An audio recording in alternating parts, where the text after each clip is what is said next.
Senator Eric Schmidt, you announced that you're running for State Treasurer. State Treasurer. Yep, in 2016. Okay, Very so excited. because Schweik can't, because Zweifel can't run anymore. It's an open seat, yep, and first announced candidate from either party, and it's a good start so far. Okay, yeah. Good. And you're going to take care of Nurses for Newborns? Absolutely, All right, priority. good. That's Jay Kanzler is also here, and Jane Duker. I want to bring up a topic. Ferguson, the feds come in and they kick David Hunn out of the meeting from the Post-Dispatch. They don't allow any non-residents of Ferguson to go in, and they're holding a couple of these town hall meetings, if you will. And there was a story in the newspaper today about, well, first of all, let's talk about what has transpired since Ferguson. Centene announced that they're sending more jobs over there, building a building, and going to send more jobs over there. Emerson has announced that they're going to donate $4.5 million to more scholarships and more job training and those types of things. Ferguson has announced that they're going to do away with all the warrants, the crazy warrants and some of those things, right? Yeah. The RBC did where they with North County Inc., where they're giving out aid to the small businesses. To my clients. Right. Three of whom received money. Thank you very much. So, I mean, that's a pretty extraordinary in the 3 or 4 weeks or a month since Ferguson. That's extraordinary that those things were able to come down within such a short time. And I think the protesters have been heard, and the actual, not just the shooting, but the actual issues of opportunity and police and jobs and all that type of thing, right, has been heard. However, in the paper today, meanwhile, the protesters are still shutting down Highway 70. They're now talking about shutting down Rams games and Cardinal playoff games and MetroLink and no justice, no peace, and all these things. And then this in the newspaper today, which caught my attention. One complaint has come up frequently with the police officers in Ferguson from the community. Of all of the complaints, this one is coming up more and more often. You ready for this? Ferguson police officers do not regularly wear name tags while on duty. Now, of all the criticism, of all the things over the last month, these people are up in arms over the fact that the police officers are not wearing name tags? Well, what I would want to know about that, because I think that represents something else. I think, one, I would want to know, is that something they did beforehand? And DOJ did order last night, and they've written a letter to Ferguson saying, put name badges on the police officers.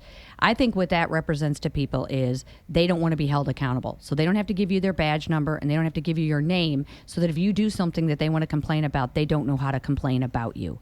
And so I don't know that that's completely illegitimate, because I think if you're a public servant, I mean, St. Louis County. They also can find out where you live. Well, but, that could happen now. St. Louis County wears name badges. They have badge numbers. I mean, they're doing that now. I mean, Anonymous, they're releasing information about people. They've released information about Chief Belmar. They've released information about, Councilman Stanger. They've released information. I mean, that's happening. We're in the digital world. But I do think that being able to know who is stopping you, who you are dealing with from the police force, I don't ever remember, meeting a cop that didn't have their name or their badge number visible so that you could see it. Well, I mean, that's like saying politicians don't have to give their name. I mean, you're a public servant. I think the larger point I was trying to make is that there's lots of things that have been done, and these protesters keep complaining over no justice, no peace.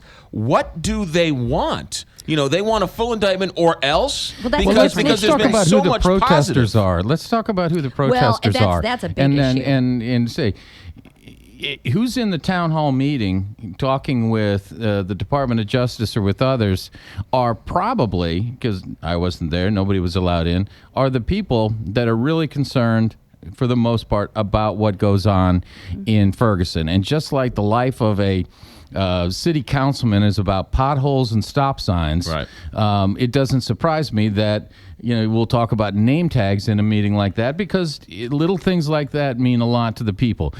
The protesters, I will go out on a limb here and say, don't give a darn about what is happening in Ferguson. Right. The protesters are out there for their own behalf, trying to make a name for themselves, and they're looking for something to do, some way to get on TV, some way to be out in the paper, and it's not about Ferguson, it's about them. Well, the fact that the city council meeting was shut down one day, and then the next time they had 3 people there and a stray dog means Well, and I'll say also, I grew up in North County and not too far from Ferguson, and so like as a native son of North County, all of this is just sad in many ways, and I think what's happening, to your point, McGraw, is from all of this, I do think there can be some positive changes that can come.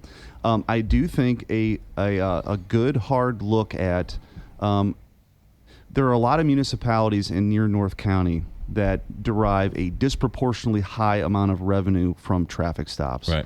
And that's a problem because the interaction that a resident or maybe even a non-resident has with police comes in that scenario, not in the community policing. Where a lot of what inspired a lot of these police officers to go into that line of work. It's not to pull over people on I-70 and it's just, I think that attention is good. We can have a good, honest look at. There's some municipal judges now that are part of this that are going to be looking at. So there's a lot of good things that can come. The investment that may take place now, because the truth of the matter about Ferguson is, for people that know Ferguson's a pretty diverse community, and people care a lot about that place. It is not how it was in regular life, how it was portrayed in the national media. Right. And so you have a lot of concerned residents that have been invested, live there their whole lives. They own businesses. They want things to get better. So I think that dialogue that's taking place, kind of resident to representative, is a good thing, because that isn't to say there aren't broader issues. But at some level, we got to care about the people who live there, who work there, and have businesses there. And I think that's hopefully where this thing is going. And to echo some of that, and both of you sort of combining that, I mean, if you look at the county council meeting that they, quote, shut down, I mean, the leaders of that movement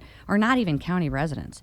The first group to come out to say, they're going to take a position in the county executive race are led by non-county residents. I mean, so I think it's absolutely essential that the people of Ferguson, the people who live and work and raise their kids there, are the ones that get to lead the dialogue. And I do see that. I do see, I see agreement on kind of going forward on this municipal issue, saying, wow, this is a big chunk of the problem. Let's tackle it. And I don't know that Ferguson sort of, I don't know that they're rolling it out in a way that's helpful, but at least the dialogue is happening. And I agree with you that Ferguson was a community that was going the right way. Mm-hmm. Yeah. They were turning it around, beating off a distressed community designation because of what they were doing there. And so that's what's very sad, is that it wasn't a community that was already a distressed community. They had actually, gone to the other side. You had a lot of people actually that were going into these older, beautiful homes that were kind of summer homes for the well-to-do in the the late 1800s who came out for the city. They'd summer in Ferguson and Webster Groves. I mean, it was in the country essentially at that point. Well, you've got a lot of these older homes that people were rehabbing. Right. You have businesses there. You have a pretty diverse community, and so I hope we can kind of get back to that while still addressing some of the bigger issues. I'll tell you that the business meetings that I sit in, and that's where I predominantly spend my time in terms of the meetings in Ferguson,